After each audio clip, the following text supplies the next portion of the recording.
इमाम अली अलैहिस्सलाम का 47वां खुतबा। हमदवारी और दुनिया की नापायदारी।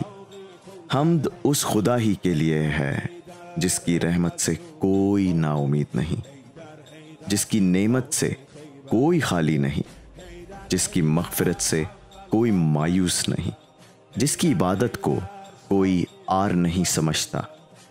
वो खुदा जिसकी रहमत गैर फ़ानी और जिसकी नेमत लाज़वाल है।